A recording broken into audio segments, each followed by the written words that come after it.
So in 2013, the PUD completed an integrated resource plan.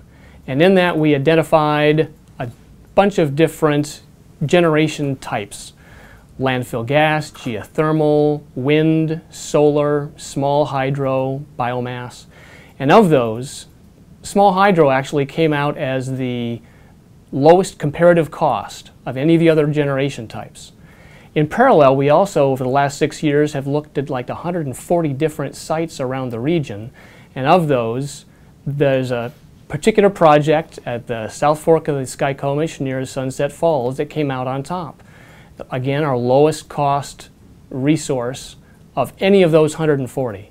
So for us, this is the best project. Part of any design project is always looking at the new information that you gather and looking for ways to decrease costs, improve functionality, and improve operation. And what we found is when we looked at the geology of the area, the bathymetry, the stream bed material, what we actually found is there's a unique opportunity to utilize a natural pool that exists at the 180-degree bend in the river and use a submerged intake and draw out of that natural pool without any sort of dam, without any sort of weir or cross-river structure there to manipulate water levels. So we just draw out of that pool. So that's one of the key design changes, number one.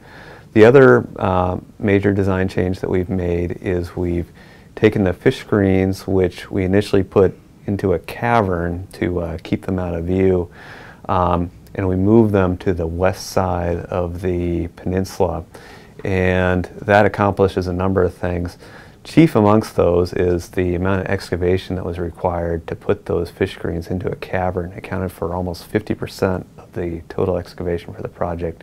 So by moving them out into the area on the west side of the peninsula, it not only makes it easier to construct, it reduces cost and dramatically reduces the amount of excavation that we have to do.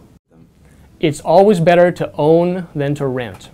In our case, it's better for us to own hydroelectric facilities in our local area than it is to buy off the market or to buy someplace else and have to pay transmission costs for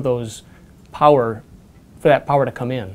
So in this case, having something in our own backyard that's paid off, that becomes very cheap power when the bonds are paid, is the best possible thing for our ratepayers. So we proposed 18 different studies, and the FERC said that we need to complete 16 of those, plus do a little bit more geotechnical investigation.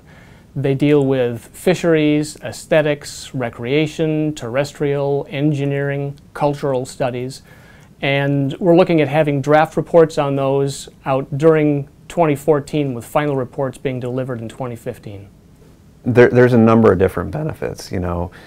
Eliminating the dam or the weir or the cross-river structure, it reduces the impacts to fish and wildlife, both temporary and long-term. We don't have to divert the river to construct a facility in that water. And there's no obstacle then to fish or wildlife moving through that corridor. Similarly, there'd be no obstacle to recreationists that want to float through that area. It also reduces costs quite significantly. In our initial estimation, the cost of that weir was somewhere in the order of $10 million. So if the project moves forward, not needing to construct that weir reduces the overall construction costs. On the fish screens, the major benefits from that is reducing the amount of excavation, and that translates into reduced traffic that would be on the road, a reduced timeline of the time period where there would be traffic on the road associated with hauling away that material. And then in the long term, it adds a lot of value because you've got a facility that's accessible for maintenance. We have a tremendous amount of information on our website that deals with all of the studies that we've done. We're being very, very diligent, and this really does comply with our district mantra of being environmentally sensitive, environmentally responsible, sustainable, And I think what the public will find when they really look to the truth, dealing with facts, is that the PUD is properly executing its duty for due diligence to make sure that we're providing the best possible source of power at the lowest cost, at the least possible impact.